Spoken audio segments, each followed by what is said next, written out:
Hey, true believers, Englentine here with a review slash discussion. I don't know if it's a discussion, I'm talking to you, but until I read the comments, I don't know what you're talking about. Anyway, I'm here to talk about Lex Luthor and Porky Pig. I love the DC Comics Looney Tunes crossovers for the most part. For the most part, they're pretty good. You always get a serious story mixed with a humorous one. So you're kind of getting both styles, the darker tones of the DC universe and then the lighter tones of the Looney Tunes. And the Looney Tunes segment watches like a Looney Tunes cartoon, and I think that is a definite strong suit. You have Lex Luthor acting cartoonish. What happens is Porky Pig is a salesman, sells office supplies, and he's thinking, hey, if I get the Luthor core account, it's going to be amazing because the paperclip bill alone would be enough to set him up. You know, he's thinking that. But he's using words like, it's explosive, it's going to kill the competition, you know, that kind of stuff. And Lex Luthor, of course, thinks he's selling weapons instead of office supplies, so he takes him in to show him all the weapons he has to kill aliens like Superman. Really cartoonish, but it's entertaining. It's fun.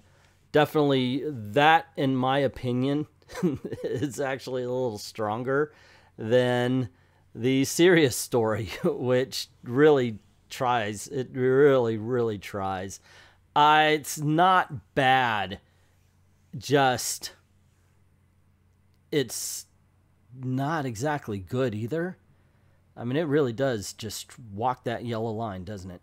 So anyway, in the story here, we have Porky Pig. He's playing he's an entrepreneur who gets caught up in a little bit of a scandal. His business goes under. Petunia leaves him, and he's at the bottom. And then he gets hired on by Lex Luthor to be his head of social media for a new drug that he's going to be running. And Porky Pig goes on ahead and he sets up the social media front. And it's to the point where he feels his life's been turned around. Lex Luthor has saved him, so he's kind of turning a blind eye to all of the evil that Lex Luthor is doing. All the while, there is a sandwich thief in the office, so he feels that the way to get a hold of his employees and to get everybody calming down and working their best again is to find the sandwich thief. And I liked that part of it to a point, because I thought, wow, that's like making a big deal out of the mundane, except for, of course, the people whose sandwiches are stolen. But it was entertaining. It was like, you know, I mean, what else are you going to have an office, just your lowly office person, you know, quote marks around the lowly, really deal with, because they're not dealing with Superman. So I thought, okay, this is fun. It's kind of cool. And then it stops the story dead. So he decides, well, we can't do anything about the sandwich thief. They find out who it is. I'll leave you to read the book if you want to find out who it is. And he's like, well, I need somebody's head to roll to make everybody feel better, and they'll go back to work. They don't really care who it is.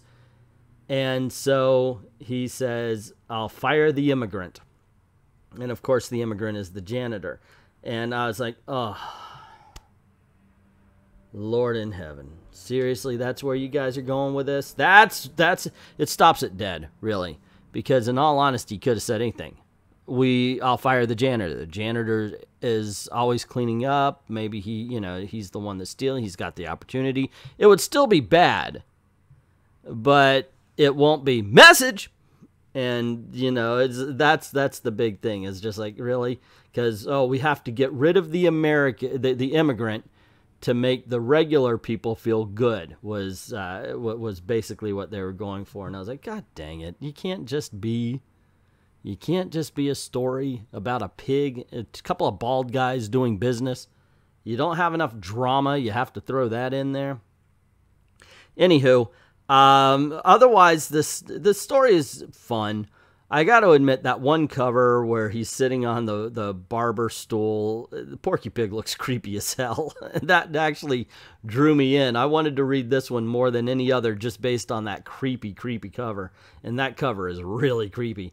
The other one I kind of liked, the cartoon cover I liked. It's fun. That's the basic point about these books. It does have that one spot in the middle that, like I said, about the, oh, immigrants, if we get rid of them, normal people will be happy.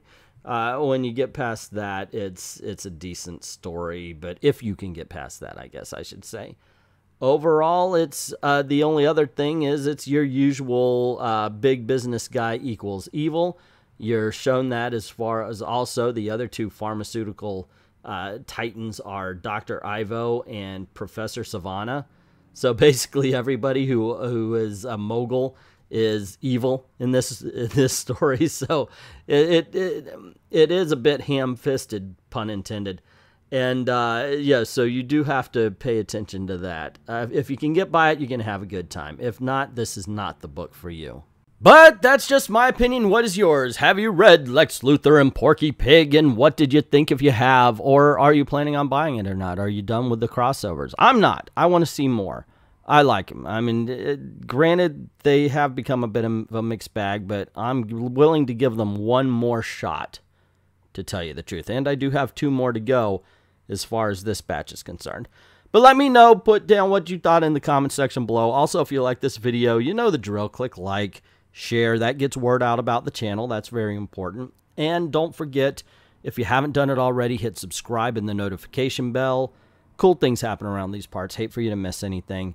Also, I've got another channel. It's called Mad About the Mouse. Links in the description below.